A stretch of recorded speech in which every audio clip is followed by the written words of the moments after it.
अस्सलामु अलैकुम। अल्हम्दुलिल्लाह अल्हम्दुलिल्लाहि रब्बिल आलमीन वल आक़िबतु लिल मुत्तक़ीन वस्सलातु वस्सलामु अला हबीबिका व नबीका व सफ़ीका व रसूलिका व हबीबिना व नबीना व सफ़ीना व रसूलिना व गौथिना व गियाथिना व गैथिना व मुगीथिना व अअलाना व औलाना व मौलाना व मल्याना व मावाना व मस्तरी ताक़ती सुदूरिना व मंबई क़ुव्वती उयूनिना व मदमही ताक़ती जमाली आराइना व मुस्तफ़ाना व मुजतबाना व मुर्तदाना व सय्यिदिना मुहम्मदिन सल्लल्लाहु अलैहि वसल्लम व अला आलिहि व सहबिहि व हिब्बिहि व दुर्रियतिहि व मिल्लतिहि अजमईन। अम्मा बअद फ़अऊज़ु बिल्लाहि मिनश शैतानिर रजीम। बिस्मिल्लाहिर रहमानिर रहीम। लक़द काना लकुम फ़ी रसूलिल्लाहि उस्वतुन हसनह। सदक़ल्लाहुल अज़ीम व बल्लगना रसूलुहुन नबियुल अतूफुल अमीनुल करीम। हज़रात, आप मुक़द्दर के धनी हैं कि आज के इस बज़्म रहमत व नूर में अमजर शरीफ का एक ऐसा शहजादा जिनकी फिक्रो नजर के पाकीज़ा वजूद में किरदारे मुस्तफ़ावी के वो गुलबूटे टके हुए हैं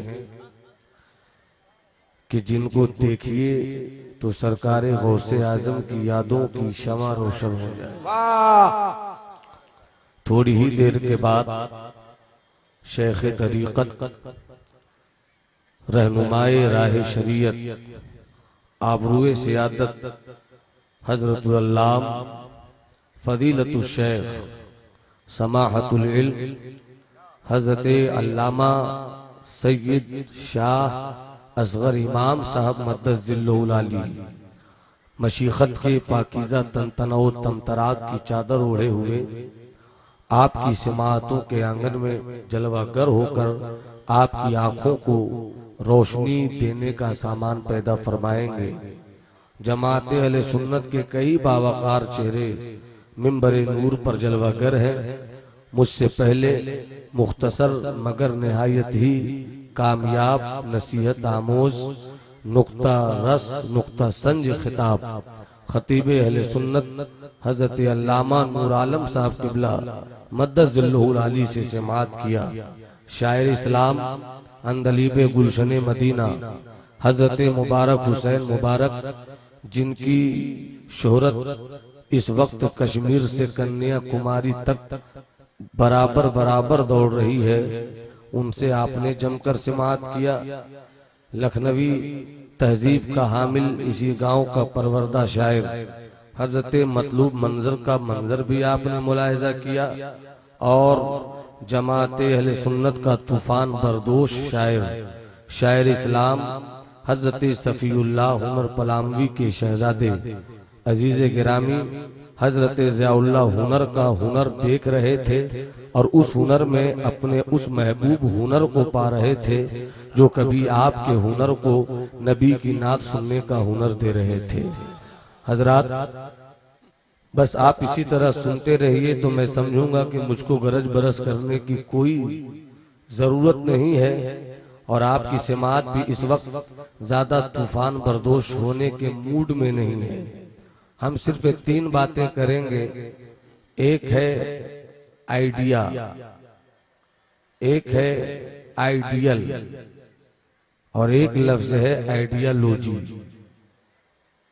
जिस कौम के पास ये तीनों चीजें होती हैं वो कौम कभी नाकाम नहीं होती,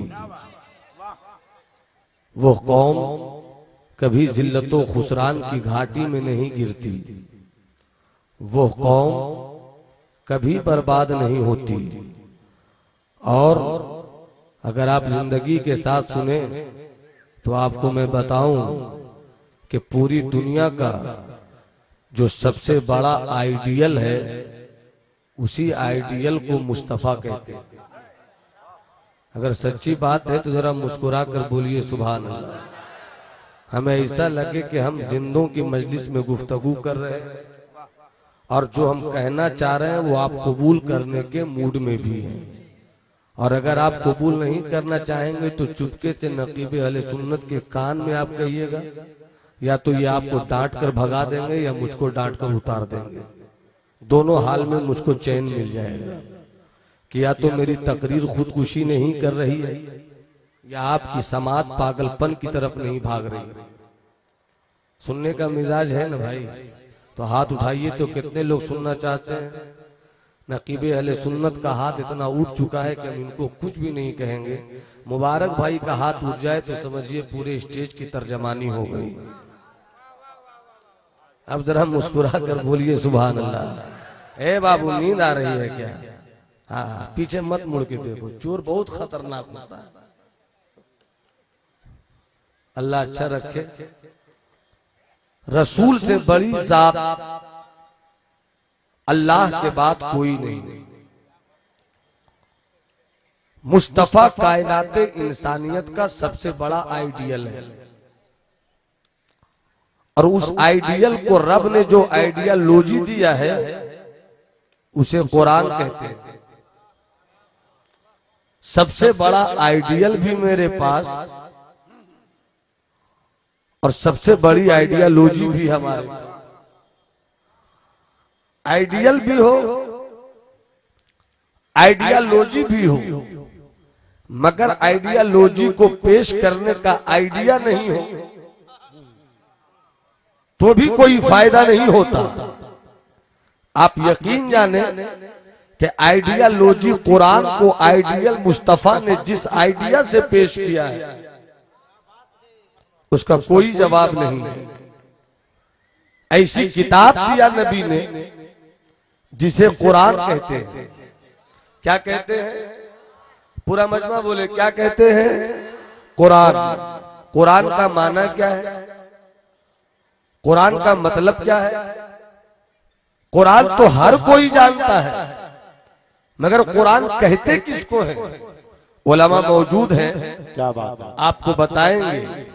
कुरान उस किताब को कहते हैं जो हर वक्त विदाउट गैप, विदाउट ब्रेक, बगैर रुके हुए जो किताब हर वक्त पढ़ी जाए, क्या बात है, उसी को कुरान कहते हैं। अगर सच्ची बात है और यही सच्ची बात है तो जी लगाकर बोलिए सुभान अल्लाह, सुभान अल्लाह, हाथ उठाकर बोलिए सुभान अल्लाह।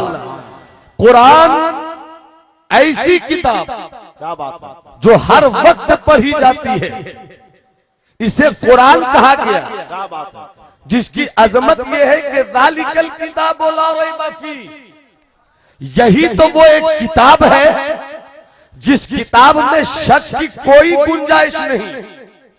शक करने वालों का शक टूट गया और कुरान की हक्कानियत का नारा शक करने वालों ने भी लगाया तो उनके दिल से शक दूर हो गया कि यही किताब वो किताब है जो किताब शक दूर कर देती है और यकीन के उजाले में इंसानियत को खड़ा कर देती है। कुरान ऐसी किताब जो हर वक्त पढ़ी जाए, जिसकी क़िरात हर वक्त हो। जब महबूब ने अपने जब अल्लाह ने अपने महबूब के सीने नबूवत पर कुरान उतारा, नाम रखा कुरान, ये किताब कुरान है। और सैयदा आयशा सिद्दीका रज़ी अल्लाहु ताला अन्हा से पूछा गया, ए उम्मुल मोमिनीन, ए मोमिनों की प्यारी अम्मी, अपनी अम्मी से भी अच्छी अम्मी है। क्या बात है, सुभान अल्लाह। अपनी अम्मी से भी अच्छी अम्मी है सैयदा आयशा सिद्दीका रज़ी अल्लाहु ताला अन्हा। पूछा गया, ए उम्मुल मोमिनीन, मेरे आका की जिंदगी बताइए, मेरे आका का कैरेक्टर बताइए, मेरे आका के खुल्क पर बात कीजिए, मेरे आका की जिंदगी कैसी थी, मेरे आका की बंदगी कैसी थी, मेरे आका का तबस्सुम कैसा था, मेरे आका का तकल्लुम कैसा था, मेरे आका की फसाहत कैसी थी, मेरे आका की बलागत कैसी थी, मेरे आका की जुबान कैसी थी, मेरे आका की सियासत कैसी थी। तो आयशा सिद्दीका फरमाती है कि कहां से शुरू करूं और कहां से खत्म करूं। अरे वाह, अरे शुरू कर तो दूं, मगर वो ऐसी जात है, ऐसी अजीमुल मर्तबत शख्सियत है कि उसके किताबे इखलाक के पन्ने पन्ने को मैं पढ़ती जाऊं, मैं पढ़कर तो थक जाऊं, मगर नबी के इखलाक की किताब खत्म न होने पाए, नबी के इखलाक की किताब खत्म न होने पाए। कुर्बान जाइए, मेरे मुस्तफा के ताल्लुक से कितना खूबसूरत जुमला सैयदा आयशा सिद्दीका ने दिया, काना खुलुकुहु अल कुरान, मेरे मुस्तफा की पूरी जिंदगी कुरान, मेरे मुस्तफा की पूरी जिंदगी। जितने लोग जाना चाहते एक बार में चले जाइए भाई, इस बीच में उठक बैठक मत कीजिए, मत कीजिए उठक बैठक। मेरी कौम का आलम यह है मौलाना महमूद साहब किबला कि ये नाना गिर गए सजदे में जब वक्ते कयामत। इस कौम को अब तक ये पता नहीं कि कब बैठना चाहिए और कब उठना चाहिए। क्या बात है, क्या बात है। इस कौम को ये पता नहीं है कि निकाह कैसे किया जाता है, तलाक बहुत देती है ये कौम। इस कौम को ये पता नहीं है कि कब कहां पर बैठकर किसकी बोली सुनकर हम वो हुनर ले ले के जमीन में बैठकर आसमान की बुलंदियों का सैर कर ले। बहुत अफसोस होता है। या तो आप सिर्फ मुशायरा कीजिए, कोई टेंशन नहीं है, और अगर जलसा करना चाहते हैं आप तो फिर जिस खतीब को बुलाया उसको सुनने का हौसला, वरना मत बुलाइए हम जैसे लोगों को। हम बहुत अफसोस के साथ आपको कह रहे हैं कि मेरी कौम का हाल क्या है। पूरी दुनिया मिलकर जिस कौम के सर को धड़ से अलग करना चाहती है वो मेरी कौम के लोग। अमेरिका के वाशिंगटन के व्हाइट हाउस में बैठकर ये गोरी चमड़ी के लोग जिससे जिसका मजहब छीन लेना चाहते हैं वो मेरी कौम के लोग हैं। आज अगर दिल्ली के पार्लियामेंट में कोई 56 इंच की छोटी सी छाती ठोक कर कहता है कि किसी कौम को देशद्रोही साबित कर दे तो वो मेरी कौम के लोग हैं। कभी तिलाक पे हमला हो रहा है, कभी हमारी अजमत पे हमला हो रहा है, कभी कुरान पे हमला हो रहा है। जब जरूरत पड़ती है मुसीबत में तो बुलाओ आलिम, और जब आलिम आपका आ जाता है तो आप सुनना नहीं चाहते, आप कुछ लेना नहीं चाहते, आप कुछ समझना नहीं चाहते। मेरी कौम को यह मालूम नहीं है कि निकाह कैसे किया जाए। मैं खुद काजी हूं, मैं खुद निकाह पढ़ाता हूं। जब कहिए लड़के से कि पढ़ो पहला कलमा तय्यब तो बोलेगा क्या बोल, ये हाल है। दूसरा कलमा शहादत तो 2 मरतबा मुंह देखेगा, पता नहीं मौलाना साहब क्या पढ़ा रहे। जिस कौम को निकाह नहीं पढ़ना आया उस कौम को तलाक देना क्या है। हो सके तो एहसास के एक कटोरे पानी को जमा करो और अपनी बदफिक्री के वजूद को उसमें डुबो कर मार दो। पूरी दुनिया तुम्हें तबाह कर रही है मगर तुम हो के जीने का हुनर नहीं सीखना चाहते। तुम सोच रहे हो कि मेरे पास 4 गाड़ियां हैं तो हम कामयाब हैं। आप ये सोचते हो कि हम अपने बच्चों को अच्छा कपड़ा पहना देते हैं तो हम कामयाब हैं। याद रखना, इस्लाम कभी खतरे में नहीं है। इस्लाम कभी खतरे में नहीं है, मगर तू अपनी सोच कि तू तो मुसलमान है मगर तेरी नस्लों का क्या होगा, तेरे आने वाले बेटों का क्या होगा। तू तो अपना ईमान बचाए लिए जा रहा है मगर अगर तेरी सोच की बेहुदा रफ्तार इसी तरह चलती रही तो फिर तेरे बेटे तो मौजूद हैं वे, मगर तेरे बेटों के सीने में नबी के इश्क का चिराग नहीं जल रहा होगा। चूंकि दुनिया यही चाह रही है। आप ये सोचते अरे हिंदुस्तान में इतना आसान है हमें मिटा देना, ये भूल मत रखिए। इन्नल्लाह ला युगय्यिरु मा बिकौमिन हत्ता युगय्यिरु मा बिअनफुसिहिम। किसी भी कौम की हालत को अल्लाह नहीं बदलता है जब तक कि वो कौम खुद अपनी हालत बदलने को तैयार। आप अपनी हालत को बदलने को तैयार होइए। देखिए 700 साल तक अंदलुस पर इस्लाम के बेटों का कब्जा रहा। कितने साल तक? 700 साल तक। और आज उसी सरजमीन की हालत क्या है कि मस्जिद में एक मस्जिद का मीनार भी सलामत नहीं, एक कलमा पढ़ने वाला भी वहां नहीं। जिस मुल्क में इस्लाम की तारीख ने 700 साल तक अपनी कामयाबियों के झंडे गाड़े हो, आज उस सरजमीन से इस्लाम गाए। आज उस सरजमीन पर कोई ऐसा इंसान नहीं जो ला इलाहा इल्लल्लाह मुहम्मदुर रसूलुल्लाह कहकर अपना घर बनाए। अब कहां क्यों लुट गए थे वो लोग? इसलिए कि नबी का नाम तो लेते थे मगर नबी की इताअत नहीं करते थे। कलमा तो पढ़ने लगे थे, कलमा तो पढ़ते रहते थे, मगर नबी की मोहब्बत का सही तेवर नहीं पेश करते थे। आपको एक वाकया मैं बताऊं, मैंने कहीं ये वाकया पढ़ा था। अगर आप सुनने के मूड में है तो जरा हाथ उठाकर बोलिए सुभान अल्लाह। आप जरा मुस्कुरा कर बोलिए सुभान अल्लाह। आपको बताऊं वो अंदलुस की सरजमीन जहां 700 साल तक मुसलमानों की हुकूमत थी। 10 साल 20 साल 25 साल 30 साल की बात नहीं है, 700 साल तक उस मुल्क पर इस्लाम के बेटों ने अपनी हुकूमत कायम कर रखी थी। वहां से इस्लाम कैसे निकला, वहां से मुसलमान कैसे मिट गए? तारीख अगर आप पढ़ेंगे तो आपको हैरत होगी। अंग्रेजों के एक कामयाब थिंकर ने धीरे धीरे मुसलमानों के नब्ज को पकड़कर ये जानना चाहा कि इस कौम में जिंदगी कितनी है, इस कौम में हरारत कितनी है, इस कौम में बेदारी कितनी है। एक ईसाई नीम पागल को अंदलुस की शाहराह में खड़ा कर दिया और कहा जी खोल कर गाली दो मोहम्मद अरबी को, जी खोल कर गाली दो सैयदा फातिमा को, जी खोल कर गाली दो सैयदा आयशा को, जी खोल कर गाली दो मौला अली को। वो नीम पागल अंदलुस की सड़क पे खड़ा था और गाली दे रहा था। आका की शान में गुस्ताखी कर रहा था, मौला अली की शान में गुस्ताखी कर रहा था, सैयदा फातिमा ज़हरा की चादर ततहीर पे हमले कर रहा था। वो बोलता रहा। उसी रास्ते से वकील भी गुजरा, उसी रास्ते से दानिश्वर भी गुजरा, उसी रास्ते से मुअर्रिख भी गुजरा, उसी रास्ते से कलमकार भी गुजरा।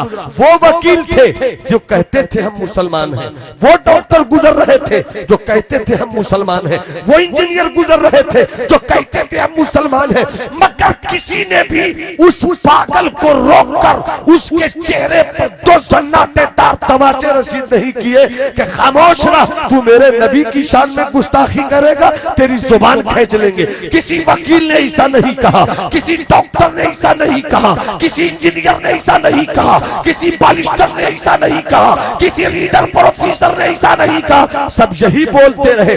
बोलने वाला पागल है, पागल की बात नहीं पकड़ी जाती है। बोलने वाला मजनू है, मजनू की बात नहीं पकड़ी जाती है। उस अंग्रेज थिंकर ने कहा बाद में कि मैं समझ गया कि जो कल तक इस्लाम के बेटे नबी का एक बाल जमीन पर गिरे वो देखना पसंद नहीं करते थे, आज उसी कौम के बेटों का ये हाल है कि नबी को गाली दी जाए ये कौम बर्दाश्त करती है, आगे बढ़ जाती है। सैयदा की शान में गुस्ताखी की जाए ये कौम आगे बढ़ती है और बर्दाश्त करती हुई चली जाती है। अंग्रेज मुअर्रिख ने कहा था मैं समझ गया कि इनके सीनों से नबी की हकीकी मोहब्बत का मफहूम छीन लिया गया है। शराब ने छीन लिया है, आवारगी ने छीन लिया है, बेहूदगी ने छीन लिया है, बदकिरदारी ने छीन लिया है। इसलिए चल दौड़ो, अभी वक्त है कि इन लोगों की इस कमजोरी का फायदा उठाकर अंदलुस से इस्लाम को निकाल दिया जाए। जहां 700 साल इस्लाम रहा, आज वहां इस्लाम का नाम निशान।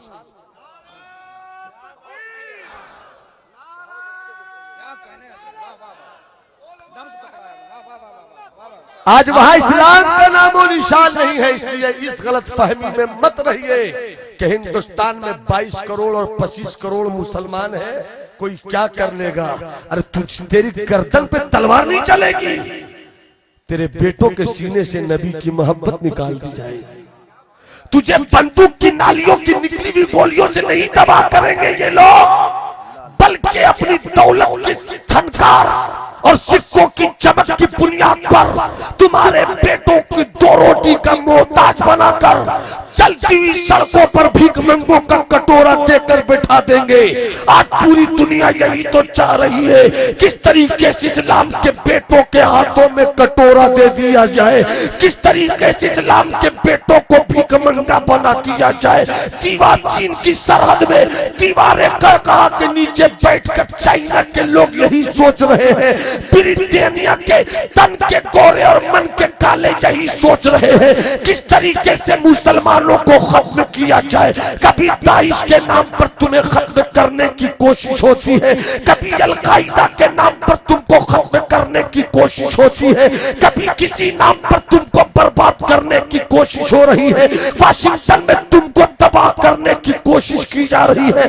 तेल तुम्हारा होता है, कब्जा उसका होता है, आंखें तुम्हारी होती है, देखता वो है, हाथ तुम्हारे होते हैं, पकड़ता वो है, पांव तुम्हारे होते हैं, चलता वो है, कान तुम्हारे होते हैं, सुनता वो है, दिमाग तुम्हारा होता है, देख सोचता वो है। आज तेरी हालत ये हो गई है। इस्लाम के बेटो, तुम अपनी फिक्र नजर के उजालों को रोशन करो, तुम अपनी फिक्र नजर के इस गुलशन को और रास्तों पे रास्ता करो। ये तो सच्ची बात है कि पूरी दुनिया मिलकर भी अगर पूरी दुनिया से इस्लाम को मिटाना चाहेगी तो कभी तातारी फितने ने मिटाना चाहा था, मगर तारीख गवाह है कि जब तातारी फितनों ने मंगोली फौज के साथ इस्लाम के बेटों पे हमला किया था, इस्लाम के बेटों की गर्दन भी कटी थी, इस्लाम के बेटों का हाथ भी टूटा था, इस्लाम के बेटों का पांव भी कटा था, इस्लाम के बेटों की जाने भी गई थी, मगर जिस दादा ने इस्लाम को मिटाने के लिए दरियाए दजला के पानी को बगदाद की लाइब्रेरी की किताबों से काला कर दिया था, फिर वो वक्त भी आया कि दादा मिटा रहा था, मगर उसी दादा के पोते को एक अल्लाह वाले सच्चे मुसलमान ने अपनी नजर से ऐसा तीर चलाया कि दादा इस्लाम मिटा रहा था, पोता इस्लाम बचा रहा था। नारे तकबीर, नारे रिसालत, मजहबे इस्लाम। जरा मुस्कुरा के बोलो सुभान अल्लाह, हाथ उठा के बोलो सुभान अल्लाह। अरे हाथ उठाओ ना भाई, हाथ उठाओ ना जरा सा, जरा मुस्कुरा के बोलो सुभान अल्लाह। सुभान अल्लाह। मतलूब भाई की जर्रा नवाजी, तो इजाजत है तो जो लोग मुस्कुराना जानते पहले मुस्कुराइए, आप भी मुस्कुराइए, मुस्कुरा के बोलिए सुभान अल्लाह, सुभान अल्लाह, सुभान अल्लाह, और जी लगाकर बोलिए या रसूल अल्लाह। हजरात एक बात याद आ गई, इजाजत हो तो अर्ज कर, हाथ उठाकर बोलिए कितने लोग चाहते हैं। हजरत एक बात याद आ गई, पूरी दुनिया चाह रही है कि इस्लाम के बेटों के हाथों में कटोरा दे दिया जाए, फकीर बना दिया जाए, भीख मंगा बना दिया जाए, मगर जवाली डंके की चोट पर वाह वाह वाह, सीना ठोककर पूरी दुनिया को और खुसूसियत के साथ गुजरात में पैदा होने वाले उस हिंदुस्तान दुश्मन को यह बता देना चाहता है कि इस्लाम के बेटों के हाथों में कटोरा देकर तुम अगर ये सोचते हो कि इस्लाम मिट जाएगा तो ये तेरी भूल है।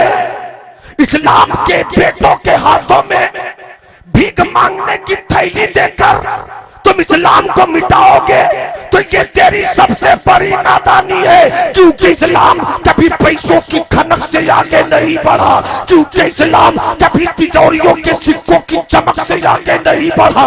मेरा इस्लाम सऊदिया के दरियाल पे आगे नहीं बढ़ा, मेरा इस्लाम अमेरिका के डॉलर से आगे नहीं बढ़ा, मेरा इस्लाम सोने और चांदी से नहीं बढ़ा। और अगर इजाजत हो तो हालात के पस मंजर में एक जुमला देता हूँ, अच्छा लगे तो पूरी जिंदगी से जुमले को कबूल करना और आवाज देना कि इस्लाम इस्लाम प्लेट में रखे हुए गोश्त की बोटियों से नहीं फैला है, इस्लाम मदीने वाले की सूखी रोटियों से फैला है। अरे वाह वाह वाह वाह वाह, जिंदाबाद जिंदाबाद।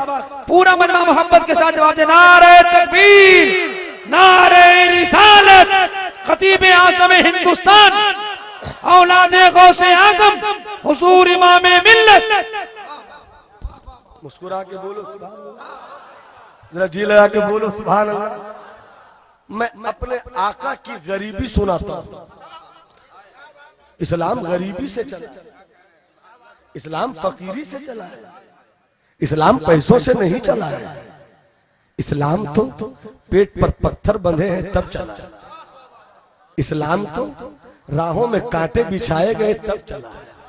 इस्लाम तो जब सारी कायनात इंसानियत नहीं बल्कि सारी कायनात के सरदार मोहम्मद अरबी सल्लल्लाहु ताला अलैहि वसल्लम के पाए नबूवत पर ताइफ के औबाशों ने पत्थरों से बारिश की और मेरे आका के पाए नबूवत लहूलुहान हो गए। रिवायत मिलती है, सुनो दिल से सुनना, रिवायत मिलती है कि मेरे आका के पाए नबूवत पर पत्थर की चोट लगी, आका सहला रहे हैं, अभी वो दर्द निकला भी नहीं, अभी वो दर्द निकला भी नहीं कि औबाशों के हाथों के निकले हुए कई पत्थर आका के दूसरे पाए मुबारक पर गिरे।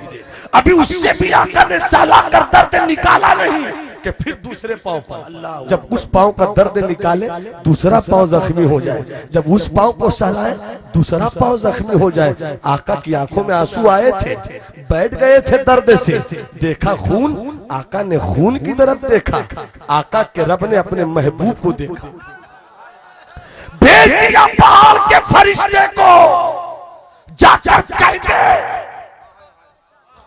कि मैंने अपने महबूब को रहमतुल्लिल आलमीन तो बनाया है, मेरा महबूब तो बद्दुआ नहीं करता।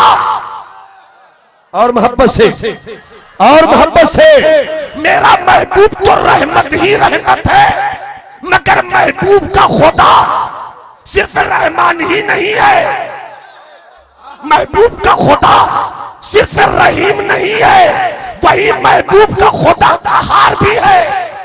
पत्थर महबूब के पाए मुबारक पर पड़े, अल्लाह की सिफतें कार जलाल में आ गई।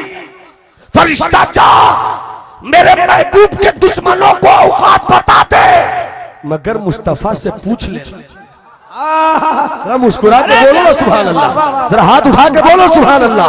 मगर मुस्तफा से पूछ लेना कि मेरा महबूब जिसे मैंने रहमत बनाया, जिसे मैंने रहमत बनाया, रहमत की अदा क्या बोलती है। जब पहाड़ के फरिश्ते ने आकर कहा था या रसूल अल्लाह, आप पर जुल्म के पत्थर बरसाए जा रहे हैं, आप पर सितम के संग तोड़े जा रहे हैं, आपके पाए मुबारक से खून बहने लगा है, बड़ी तकलीफ दिया है इन लोगों ने। रब का कहना है कि मेरा महबूब चाहे तो दोनों पहाड़ों को मिला दे ताकि इस कौम की तारीख मिट जाए, इस कौम का वजूद मिट जाए, इस कौम की नस्लें मिट जाए, इस कौम का जनरेशन मिट जाए। महबूब इशारा चाहता हूँ तो मेरे महबूब ने कहा पत्थर बरसाने वाले बरसाते रहते हैं, हम दुआओं के फूल बरसाते हैं, बरसाते। हाय हाय हाय हाय, वाह वाह वाह वाह वाह वाह वाह वाह वाह,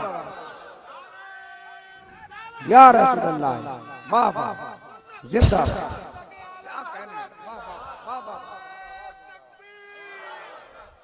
आओ तुम्हें अपने आका की फकीरी सुना। आका फरमाते हैं अल फक्रो फखरी, अल फक्रो फखरी, आका फरमाते फकीरी मेरे लिए सरमाया फख्र है। मैं फख्र करता हूँ फकीरी पर।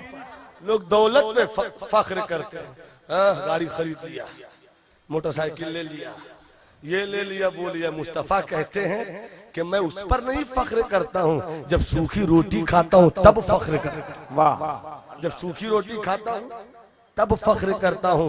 आओ आका की फकीरी सुनाए। मुझको देखिए, अभी सबसे खूबसूरत मैं हूँ, जब तक मैं बोल रहा हूँ सबसे खूबसूरत हूँ मैं, इसलिए नजर नहीं लगनी चाहिए, बस नजर आड़ी रहे, नजर लगी रहे। हजरत मुलाजा फरमाए आका की फकीरी सुनो।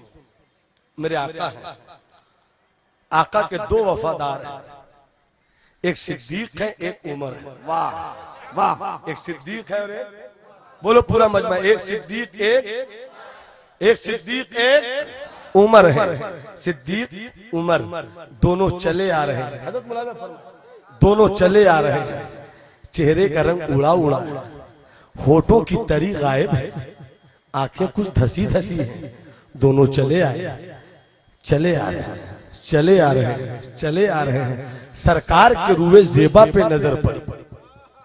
सरकार ने देखा अपने दोनों दीवानों को और कहते मेरे दोनों दीवाने सिद्दीक और उमर, ये क्या हालत हो गई, चेहरा क्यों उतरा है, होठ क्यों सूखे हैं। तो दोनों बुजुर्गों ने कहा आका कई दिन हो गए कुछ खाया नहीं। अल्लाह अल्लाह, इस्लाम की गरीबी दिखला रहा हूं मैं आपको, फकीरी दिखला रहा हूं आपको। आका कुछ नहीं खाया, भूख से आंख धस गई, प्यास से लब सूख गए। आका बड़ी भूख लगी, जब लगा कि अब रोटी वोटी का इंतजाम नहीं हो पाएगा तो हम दोनों ने फैसला किया अब रोटी से भूख नहीं मिटने वाली है, चलो सरकार के चेहरे का दीदार कब बोलोगे सुभान अल्लाह?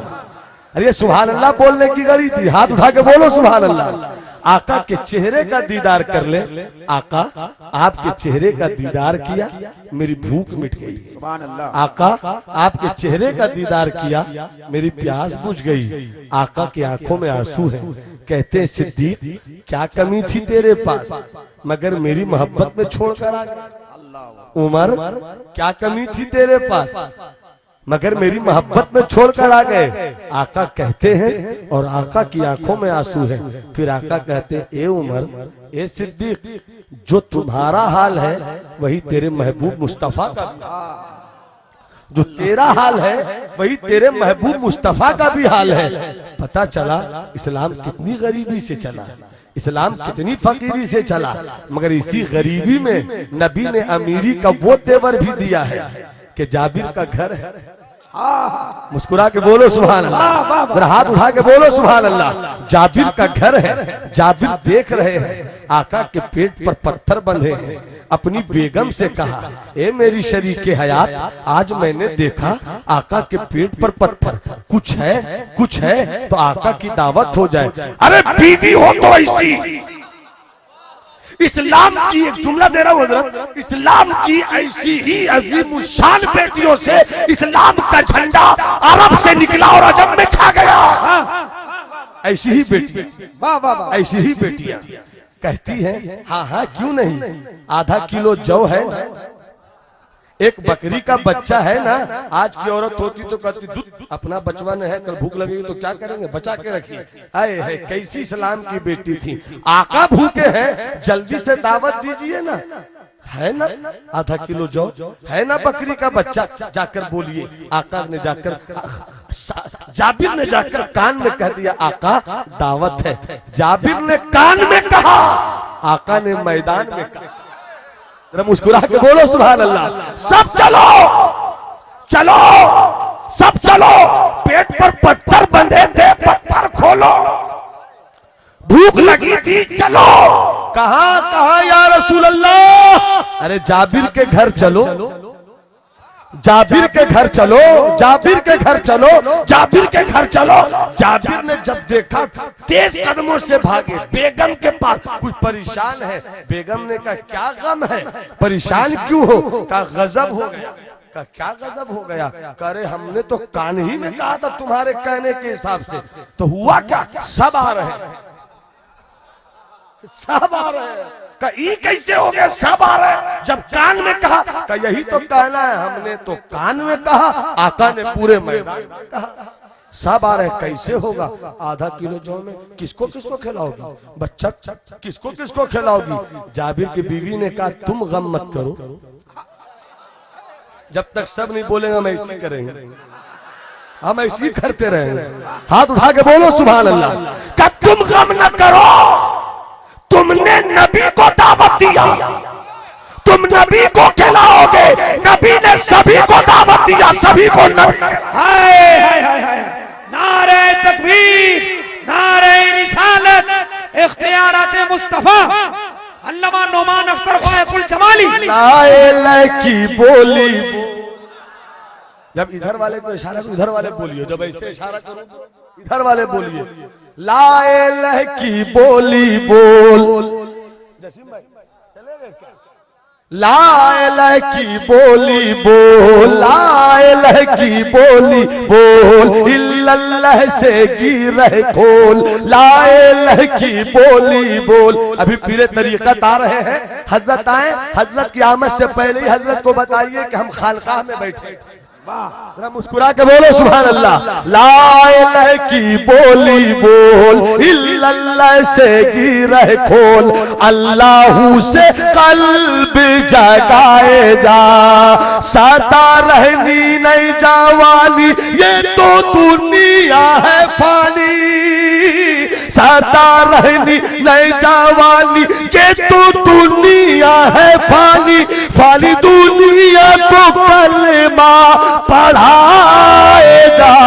ला इलाहा की बोली बोल, इल्लल्लाह से गिरह खोल, अल्लाहू से अल्लाहू अल्लाहू अल्लाहू अल्लाहू से कल्ब जगाए जा।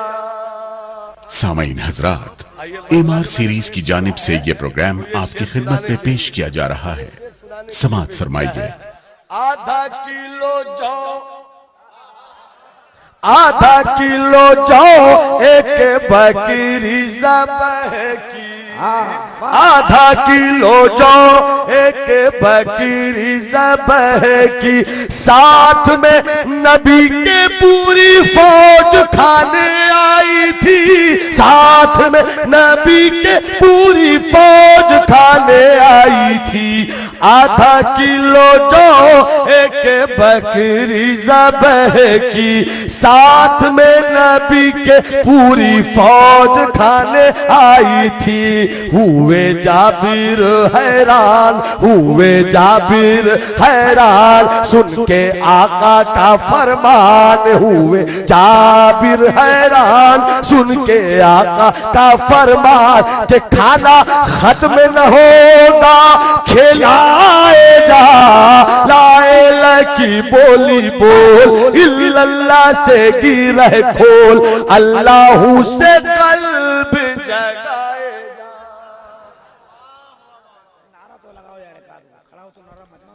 जाबिर टेंशन न लो, हमने नबी को दावत दिया है, नबी को खिलाएंगे, नबी ने सभी को दावत दिया है, सभी को खिलाएंगे।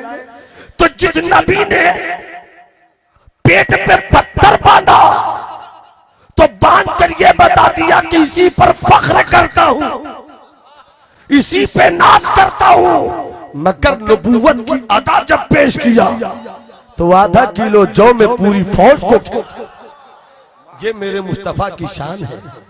तो कैसी गरीबी थी, कैसी फकीरी थी, मगर सुन लो, गौर से सुन लो, मगर वो दौर भी आया है जब उमर इब्न अब्दुल अजीज का जमाना है। पगड़ी शरीफ है हुजूर, रख दीजिए। सुभान अल्लाह, हमारे अमजदी साहब, सुभान अल्लाह, अल्लाह आपकी मुस्कुराहट सलामत रखे, मोहब्बत से बोलिए सुभान अल्लाह। हजरत उमर इब्न अब्दुल अजीज का जमाना आया जब जमाल भाई, तो पूरे अरब में, पूरे अरब में एक भी ऐसा कोई आदमी नहीं था, एक ही ऐसा कोई आदमी जो ज़कात लेने वाला, सब ज़कात देने वाले हो। तो इस्लाम ने वो दौर भी देखा कि जब फकीरी ही फकीरी थी, और इस्लाम ने वो दौर भी देखा जब अमीरी ही अमीरी थी। इस्लाम गरीबी से चला, कैसे फैला, कैसे आगे बढ़ा, कैसे छा गया। क्या लोहे की तलवार से?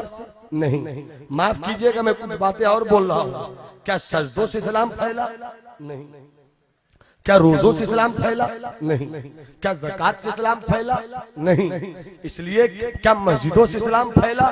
नहीं। अरे आका ने 40 साल की उम्र में नबूवत का ऐलान किया, 13 साल नबूवत के ऐलान के बाद भी मक्के में रहे, 53 साल तक इस जमीन पर कोई मस्जिद न थी। जब आका मक्के से मदीने आ गए तब मस्जिद नबवी की बुनियाद पड़ी। इससे पहले सिद्दीक कैसे लूट गए, इससे पहले उमर कैसे लूट गए, इससे पहले आका के दामने नबूवत से किस तरह वापिस्ता हो गए उस्मान। तो कौन सी चीज थी? तो आपको कहना पड़ेगा कि वो नबी का किरदार था, वो नबी का इखलाक था। माफ कीजिएगा, आज नमाजें हमारे पास है मगर आका का इखलाक।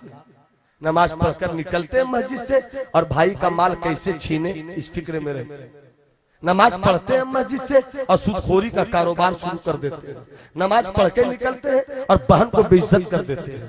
नमाज पढ़ते हैं हम और बीवी के साथ हुस्न सलूक नहीं करते हैं। नमाज पढ़ते हैं हम और अपने छोटों पर शफकत नहीं करते हैं। नमाज पढ़ते हैं हम अपने बड़ों का एहतराम नहीं करते हैं। हम याद रखिएगा, ऐसी नमाज आपको फायदा नहीं देने वाली है। नमाज वो नमाज पढ़ो कि सर सजदे में हो, दिल नबी के इखलाक की चादर पे झुकी हुई हो, नबी के इखलाक की चादर पे बिछी हुई हो। इस्लाम इखलाक से फैला है, इस्लाम किरदार से फैला है। और अगर इखलाक नहीं है तो जितनी तकरीर कर ली, इखलाक नहीं है जितनी शायरी कर ली, इखलाक नहीं है जितना फतवा दे दीजिए, इखलाक नहीं है जितनी पीरी मुरीदी कर लीजिए, इखलाक नहीं है जितना मदरसा खड़ा कर लीजिए, इखलाक नहीं है जितनी खानकाहें आबाद कर लीजिए। तेरी खानकाह तो आबाद हो सकती है मगर इस्लाम नहीं फैल सकता है। तेरा मदरसा तो कामयाब हो सकता है मगर इस्लाम आगे नहीं बढ़ सकता है। इस्लाम को आगे बढ़ाना है तो आलिम भी इखलाक पेश करे, मुफ्ती भी इखलाक पेश करे, खतीब भी इखलाक पेश करे, हर मर्द मुसलमान। वाह, इसी इखलाक से इस्लाम बढ़ा, इसी इखलाक से इस्लाम आगे चला है। आज मेरे पास सब कुछ है मगर वो इखलाक नहीं है, वो कैरेक्टर नहीं है, वो किरदार नहीं है, वो अदाएं नहीं है। आपको किरदार की एक कहानी सुनाता हूं, इजाजत है तो जरा हाथ उठा के बोलिए सुभान अल्लाह। हम लतीफा सुनाते नहीं है भाई, पहले कुछ सुनाते थे वो बंद कर दिया, नहीं अच्छा लगता है मुझको। तो कभी कभी लगता है, सच्ची बात बता रहा हूं कि अल्लाह वो दिन लाए कि मैं स्टेज छोड़ अपना मदरसा सलामत है, बैठकर पढ़ाऊं भी, इलाके में दौड़ भाग के कुछ काम करूं।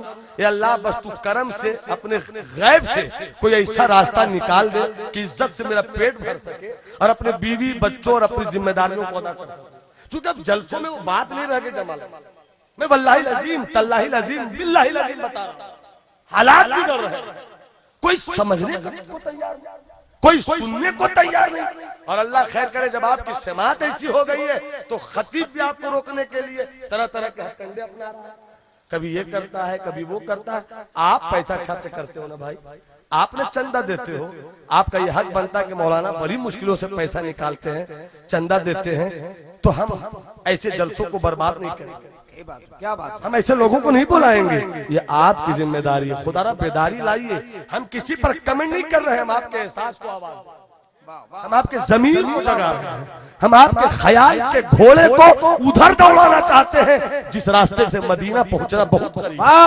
जहां से करबला का मैदान दिखता हो, जहां से सुल्तान सलाउद्दीन अय्यूबी की दास्ताने अजीमत की तहरीरें मिलती हो, जहां पर तारिक बिन ज़ियाद की उस कश्ती के जल जाने के बाद भी कामयाबियों का हुनर मिलता हो। हम आपको वो मैदान दिखलाना चाहते हैं कि जिस मैदान पर चलकर तुम्हें हिंदुस्तान का एक मुजाहिद वतन टीपू सुल्तान जैसा आशिक रसूल मिलता हो, जो डंके की चोट पे कहता हो कि मुझे ऐसी जिंदगी नहीं चाहिए जो गीदड़ों की हो, इसलिए कि गीदड़ के 100 साल की जिंदगी से बेहतर शेर की एक दिन की जिंदगी।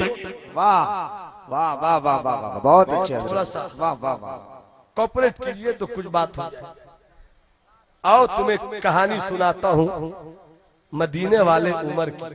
वाह मुस्कुरा के बोलो सुभान अल्लाह, हाथ उठा के बोलो। मदीने वाले उमर की एक कहानी सुनो मेरे दोस्त, ये वही उमर है, ये वही उमर है, ये वही उमर। एक बात याद आई महमूद भाई, ये वही उमर है जब तक इस्लाम नहीं लाए थे। अब्बा ने कहा था खत्ताब ने, बेटे उमर, हाँ अब्बा खत्ताब बोलिए ना, का ऊंटों को लाइन में लगा दो, ऊंटों को लाइन में लगा दो। बेटे ने लाइन में लगाया तो कुछ इधर उधर मामला हुआ। बाप खत्ताब का सन्नाटेदार तमाचा बेटे उमर के रुखसार पे पड़ा और कहा तू अरब का बेटा है, तू अरब का बेटा है और तुझे ऊंट को भी संभालना नहीं आता है। जब उसी मैदान से उमर गुजरे, साथ में उनके गुलाम थे असलम हबशी, आंखों में आंसू थे। उमर रोने लगे। असलम ने कहा आका आप खलीफा हैं, आका आप 22 लाख मुरब्बा मील के खलीफा। 22 लाख मुरब्बा मील का मतलब क्या है बता दे? आधी दुनिया के खलीफा थे उमर। मतलब भाई हमारे उलमाए अहले सुन्नत सूफियाए किराम, हमारे सामीईन इसको वफा, एक अंग्रेज मुअर्रिख ने जब उमर की जीवनी पढ़ी, उमर की बायोग्राफी पढ़ी, तो उसने हैरत में कहा कि काश, एक जुमला दे रहा हूं सादा, देखता हूं कि सादा जुमले को आप कितना दिल से लेते हैं। हजरत उमर की जिंदगी पढ़कर उसने कहा हजरत उमर वो है जिन्होंने 22 लाख मुरब्बा मील यानी आधी दुनिया पर इस्लाम की अजमत का झंडा लहराया। आधी दुनिया पर जब अंग्रेज मुअर्रिख ने हजरत उमर की जीवनी पढ़ी तो पढ़कर वो बड़ी हसरत से कहता है काश इस्लाम को एक उमर और मिल जाता, काश इस्लाम को एक उमर और मिल जाता। उसी उमर की कहानी सुना रहा हूँ। बाप ने मारा था चेहरे पे कि अरब का बेटा कहलाता है और ऊंट को शब्द नहीं कर पाता है, मगर जब वही उमर इस्लाम लाए, नबी के बाजारे इश्क में बिक गए, तो उमर यही कहते थे कि जब तक बिके नहीं थे कोई पूछता न था, जब तक बिके नहीं थे कोई पूछता न था, और तुमने खरीद कर मुझे अनमोल कर दिया। यही हजरत उमर है, रो रहे हैं। गुलाम असलम ने कहा आका 22 लाख मुरब्बा मील के खलीफा है आपके इशारे पर सब चलते हैं और आप क्यों रो रहे हैं? तो उमर ने कहा असलम यही वो जगह है जहां कल खत्ताब मेरे बाप ने कहा था ऊंटों को ठीक करो, ठीक नहीं कर पाते थे, तो बाप ने चेहरे पे तमाचा मारा था कि अरब का बेटा है और ऊंटों का रेवड़ा नहीं संभाल पाता है। जब तक नबी के नहीं थे तो अपने घर के ऊंटों को नहीं संभाल पाते थे, जब नबी के हो गए तो ऊंटों की बात तो छोड़ो, रहता हूँ मदीने में और दरियाए दजला के किनारे चरने वाली भूखी बकरियों को संभाल लेता हूँ। रहता हूँ मदीने में और मेरे कलम के निब की निकली हुई रोशनाई में इतना पावर है कि रहता हूँ मदीने में और रोशनाई को कागज पे बिखेर कर जब दरियाए नील में डाल देता हूँ तो दरियाए नील से पानी की लहरें निकलती। वाह, अब तो वो हो गया हूँ कि रहता हूँ मदीने में मस्जिद नबवी में, और यहीं से देख लेता हूँ कि मेरी फौज सारिया की क़यादत में जो मकामे नहावंद में लड़ने गई थी वो हार रही है, तो यहीं से अपनी आवाज देकर सारिया को लड़ाई का हुनर भी दे देता हूँ और इस्लाम की हारती हुई फौज को फातेह बनाकर मदीने में बुला। वही उमर की कहानी सुना, उसी आका की कहानी सुना रहा हूँ। मस्जिद मदीना है, मदीना से बेहतर मेरे पास जगह के मामले में कोई लफ्ज नहीं। मदीना अच्छा तकरीर करें, कोई टेंशन नहीं ना आपको? टेंशन लीजिएगा मत, किसी के बाप के मुल्क में नहीं है, ख्वाजा पाक के मुल्क में है। हाथ उठा के बोलो सुभान अल्लाह। रात की तारीकी है, हू का आलम है, सन्नाटे का मौसम, शबे तैजूर की तारीकी, पूरा मदीना सो रहा है मगर उमर जाग रहे हैं। मदीने की गलियों का तवाफ कर रहे हैं, तसव्वुर में मैंने पूछा आका सब सो रहे हैं, आपको तो और भी सोना चाहिए। तो आका कहते हैं मैं कैसे सो जाऊं, मैं कैसे सो जाऊं, पूरा मदीना सो गया है, मगर इसलिए मैं मदीने की गलियों का तवाफ कर रहा हूं कि कहीं कोई भूखा तो नहीं, अल्लाह अल्लाह, कहीं किसी जालिम के पंजे जुल्मो इस्तिबदाद ने किसी मजलूम की गर्दन को मरोड़ने की ठान तो नहीं लिया है। मैं इसलिए टहल रहा हूं कि कोई बेबस तो नहीं है, कोई बेकस तो नहीं है। हजरत उमर रात में टहल रहे हैं, अचानक एक घर से कुछ बच्चों के रोने की आवाज आई, रोने की आवाज आई। दरवाजे को दस्तक दिया, अंदर से इस्लाम की बेटी पर्दे की चादर इफ्फत व इस्मत में लिपट कर बाहर आई। कौन हो भाई, कौन हो भाई? इन्होंने ये नहीं कहा कि मैं उमर हूं, ये नहीं कहा कि मैं अमीरुल मोमिनीन हूं, कहते मैं कोई हूं। ये तो छोड़ो, तुम्हारे बच्चे रो क्यों रहे हैं, तुम्हारे बच्चे रो क्यों रहे हैं? तो इस्लाम की बेटी ने कहा भूखे हैं ये लोग। कहा भूखे हैं तो चूल्हा जला हुआ क्यों है, चूल्हे पर हांडिया चढ़ी हुई क्यों है?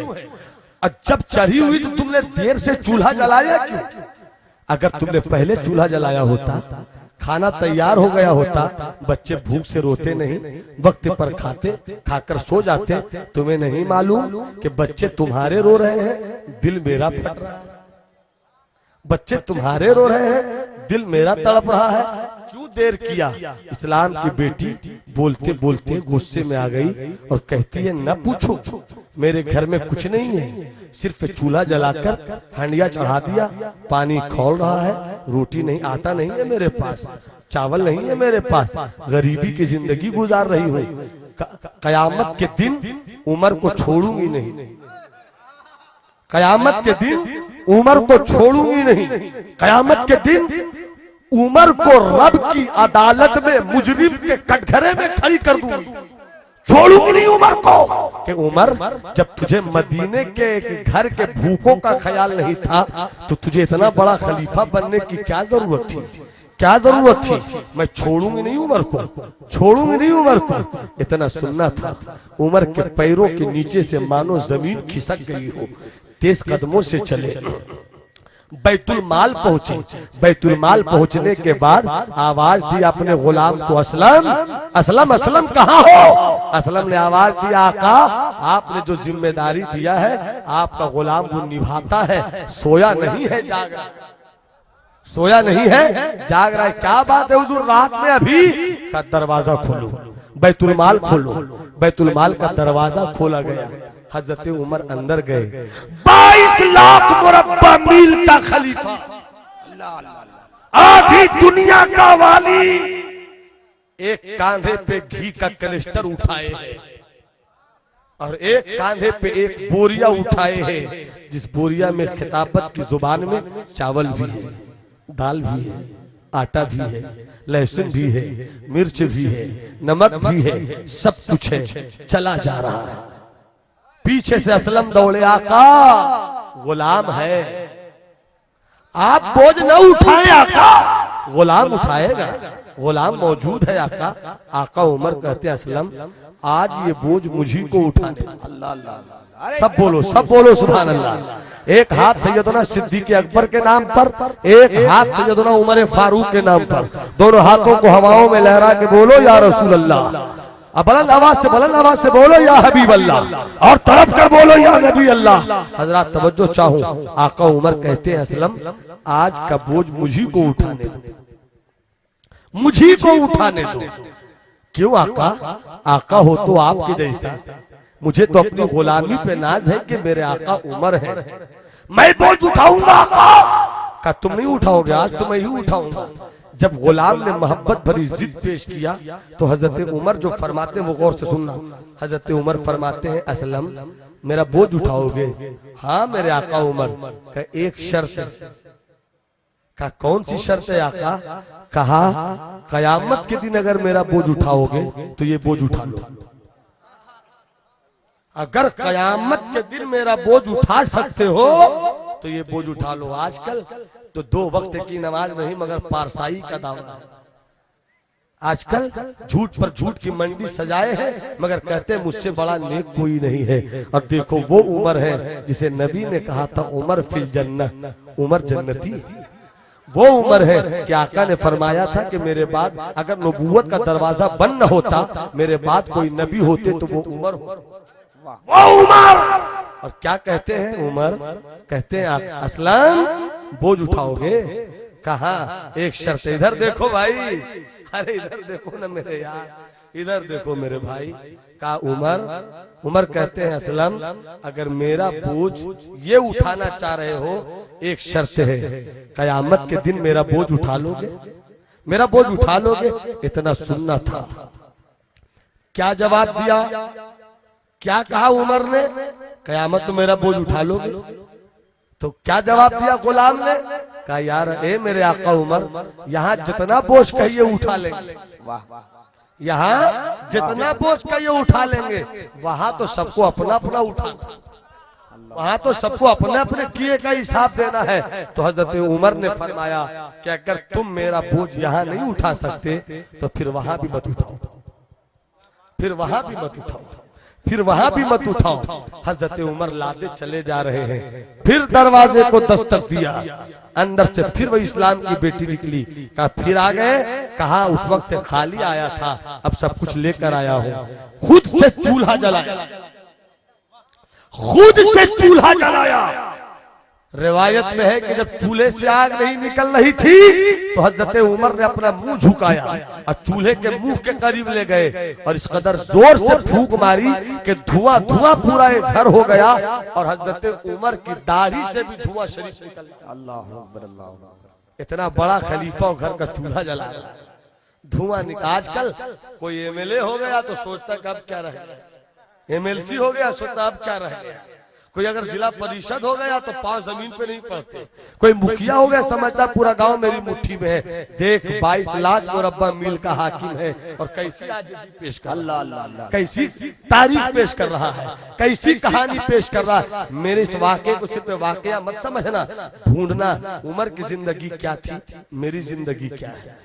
तलाश करो उमर कैसे जीते थे और हम कैसे जीते। वो इस तरह जीते थे तो बैतुल मुक़द्दस पर इस्लाम का झंडा लहरा दिया गया, और हम आज ऐसे जीते हैं तो आज मेरा घर मेरे कब्जे से बाहर हो रहा है, आज मेरी बीवी मेरे कब्जे से बाहर हो रही है, आज मेरे बेटे मेरे कब्जे से बाहर हो रहे हैं, आज मोहल्ले का कोई मेरा नहीं सुनना चाहता। वजह उसकी ये है कि जो खुदा की सुनता है उसकी सब सुनता है, जो खुदा की नहीं सुनता उसकी कोई नहीं सुनता। क्या बात है, क्या बात है। वाह वाह वाह हजरात, बस इस वाक़े को सुनकर मैं तकरीर खत्म करूंगा।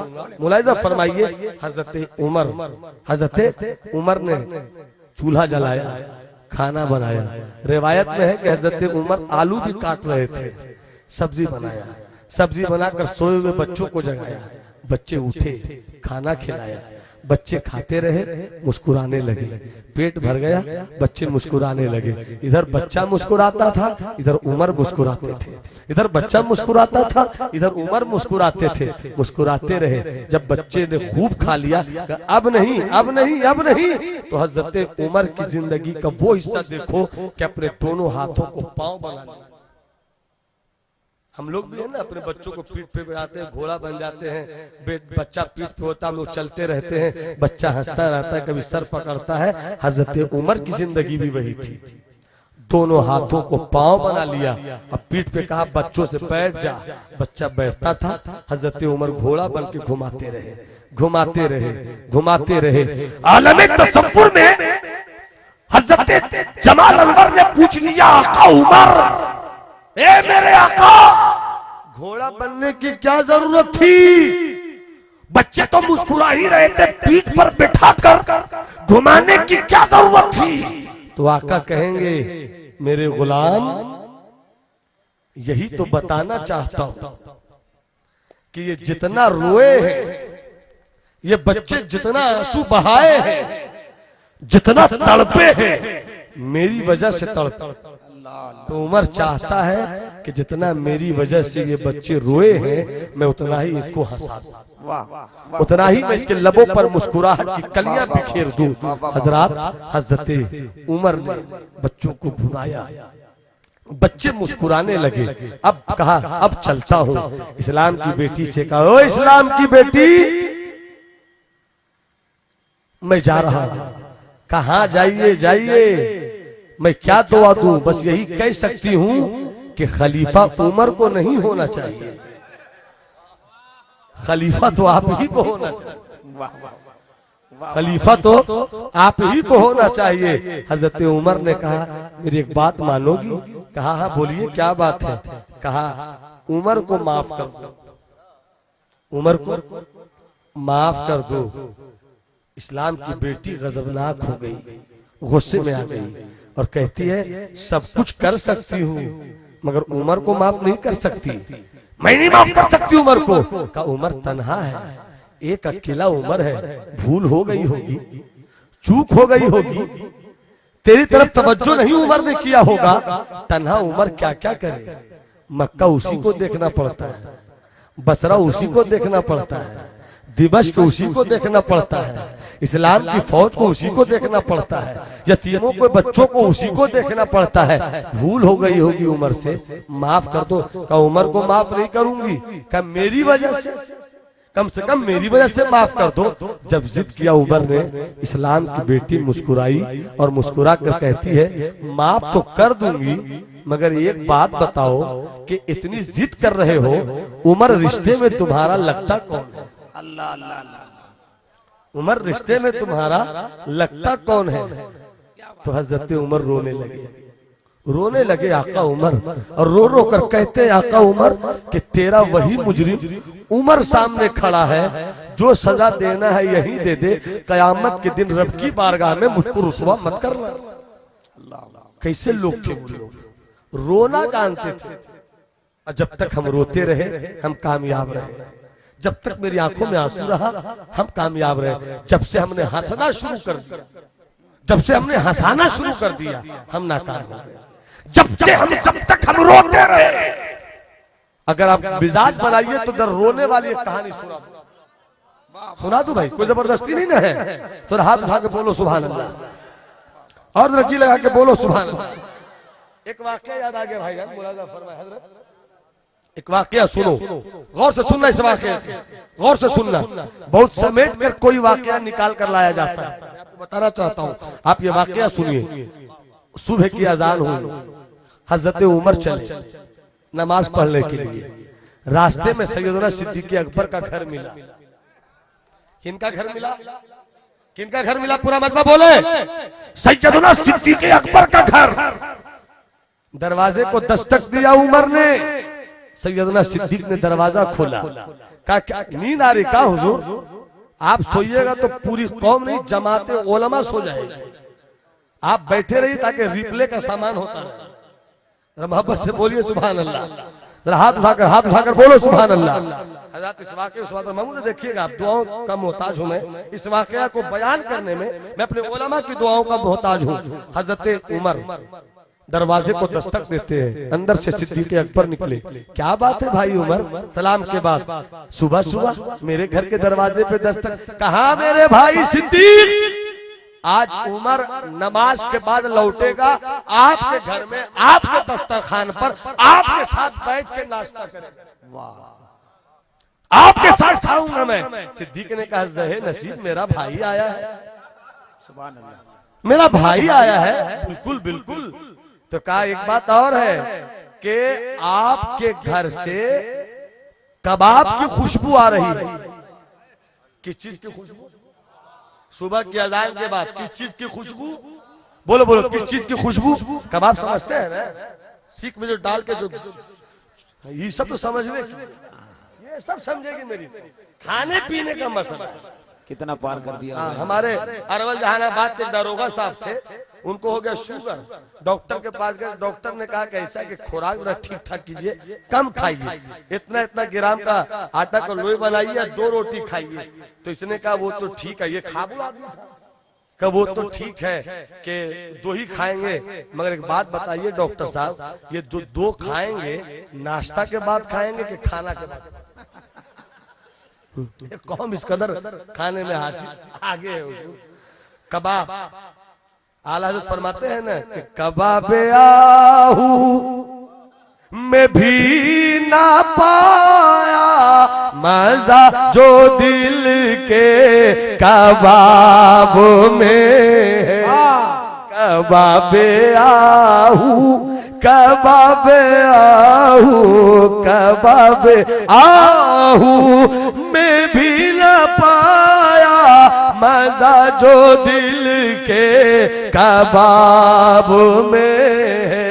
मैंने किसी किताब में कभी मुताला किया था कि सरकार ख्वाजा गरीब नवाज के शहजादे हजरत ख्वाजा फखरुद्दीन रज़ी अल्लाह ताला अन्हु जिनका मजार शरीफ शलवार शरीफ में है, जब उनका विशाल हुआ तो 200 साल तक उनकी कब्र से जलते हुए कबाब की खुशबू आती थी। कबाबे आहू में भी ना पाया मजा जो दिल के कबाब में। हजरत उमर ने कहा जो कबाब की महक मिल रही है ना वो भी खाऊंगा। तो सैयदना सिद्दीक कहते हैं ए मेरे भाई घर में जो है, ए बाबू, ए मेरे लाल बेटा इधर देखो बेटा, सुनो गौर से। सैयदना सिद्दीक कहते हैं ए मेरे भाई उमर, मेरे घर में जो कुछ है वो सब ला दूं, मगर कबाब नहीं बना है। का कबाब नहीं बना तो खुशबू कैसे आई? खुशबू आई ये भी सही है, और आप झूठ नहीं बोलते क्योंकि आपको नबी ने सच्चा। वाह, तो ये भी सच है। बात आई गई हो गई, सिद्दीक का विशाल हो गया, इंतकाल हो गया।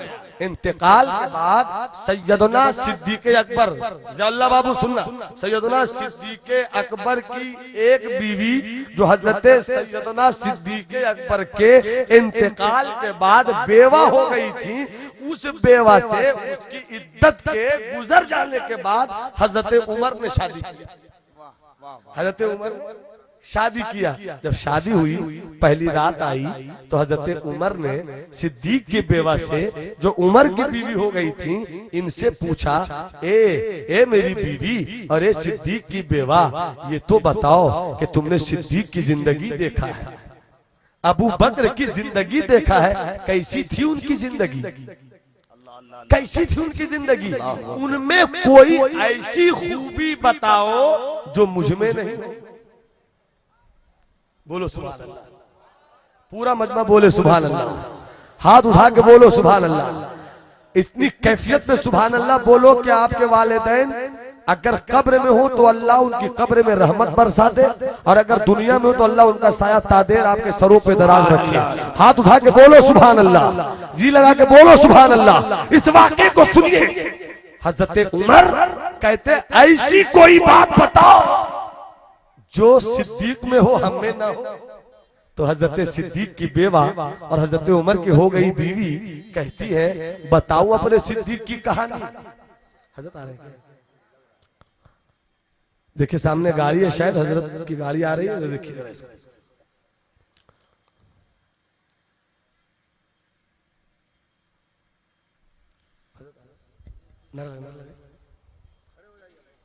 सारे लोग खड़े हो जाएं, खड़े होकर आगे की तरफ से बढ़। सुभान अल्लाह। नारे तकबीर, नारे रिसालत, पीरे तरीकत, हुजूर मुस्कुरा के बोलिए सुभान अल्लाह।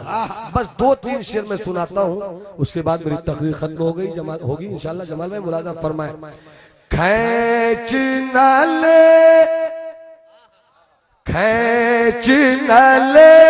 मजदार का दामन, खैच न ले मजदार का दामन, दौड़ो पकड़ो यार का दामन, दौड़ो पकड़ो यार का दामन, खैच न ले मजदार का दामन।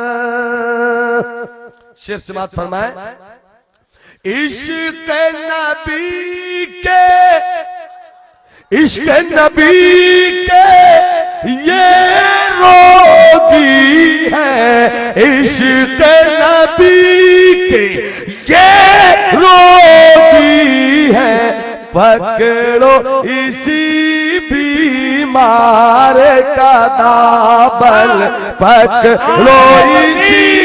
नारे रिसालत, हुजूर इमामे मिल्लत, हुजूर इमामे मिल्लत। इश्क नबी के जो ये रोगी है, पूरा मन बाहर उठा के बोले सुभान अल्लाह। इश्क नबी के ये रोगी है, इश्क नबी के ये रोगी है, पकड़ो इसी बीमार का दामन, पकड़ो इसी बीमार का दामन। शेर समाप्त फरमाए, बीमार का दामन। शेर देखेंगे नक्की भाई।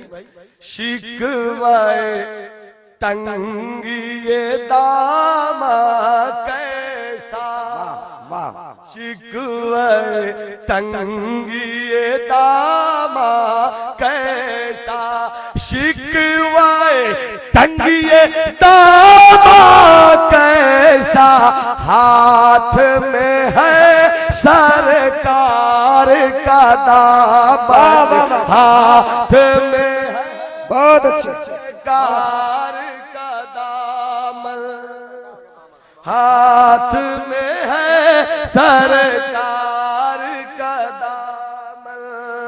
तो बड़ी बारगाह के लाल आपके माथे की आंखों का नूर बने हुए हैं, हजरत के चेहरे की जियारत कीजिए। और 2 मिनट में अपनी बात में खत्म करूं।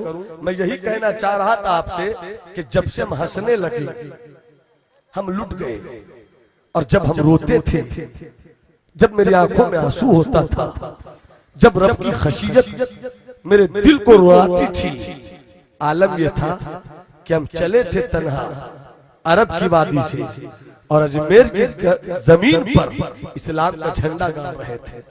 रोने वाली आदत डाली है अपने गुनाहों पर। कभी देखिए तो सही गुनाहों की तरफ कि हमने क्या खोया क्या पाया। 24 घंटे आपके पास होते हैं, सोने का वक्त जब आए बिस्तर पे जाओ तो जरूर सोचो कि हमने क्या किया आज, रब को मनाने वाला काम कितना किया और रब की रहमत को नाराज करने वाला काम कितना किया। जिस दिन ये सोच लोगे, एक दिन सोचोगे, 2 दिन सोचोगे, 4 दिन सोचोगे, 5 दिन सोचोगे, रोना आ जाएगा। और जब रोने लगोगे तो अल्लाह की रहमत कहेगी कि जो रोता है हम उसकी हंसी का सामान करते हैं, हम उसे इज्जत देते हैं, हम उसे मकाम देते हैं। मैं आपको बता रहा था कि हजरत उमर ने कहा आप तो सिद्दीक की बीवी रह चुकी हो, बेवा हो गई, अब मेरी बीवी हो। ये बताओ कि उमर में आखिर वो कौन सी ऐसी कोई खूबी थी जो हम में ना हो। तो बेवा सिद्दीक की जो अब हजरत उमर की बीवी हो गई, वो कहती है कि बताऊं अपने सिद्दीक की कहानी। जरा मुस्कुरा के बोलो ना सुभान अल्लाह। बताऊं अपने सिद्दीक की कहानी? कहाँ बताओ। का दिन भर वो लगे रहते थे कि इस्लाम कैसे फैले, दिन भर ये सोचते थे इखलाक की धारा कैसे बहे, दिन भर वो ये सोचते थे कि कोई भूखा न रहे, कोई प्यासा न रहे, कोई तड़पे नहीं। और जब घर आते थे, खाते थे, ऐशा की नमाज पढ़कर सो जाते थे, रात के 3 हिस्से करते थे। एक हिस्सा सोते थे और 2 हिस्सा लोटा उठाते, वुजू करते, पानी भरते, मुसल्ला बिछाते, रब की बारगाह में सजदे पेश करते, फिर रोने लगते, फिर रोने लगते, रोते रहते, रोते रहते, रोते रहते। और जब सुबह मुअज्जिन की अजान की आवाज कानों से टकराती, हजरत सिद्दीक एक आग खींचते, उस आग से ऐसी महक फैलती थी कि मानो कि मेरे सिद्दीक का कलेजा जल भूनकर कबाब हो गया। हजरत उमर रोने लगी। अब मैं समझा कि उस दिन सिद्दीक ने छुपाया क्या था।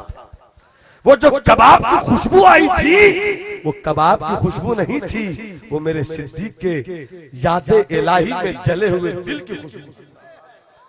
की खुशबू थी।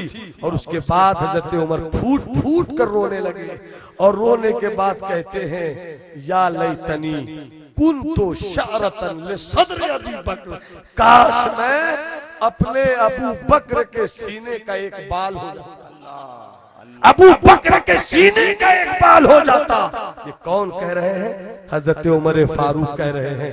कहना ये है जलसे रोज सुनते हो, तकरीरें बराबर सुनते हो, मगर किरदार रोशन करो, अपने आकाओं के किरदार को अपनी जिंदगी की किताब में उतारो कि इसी में कामयाबी है।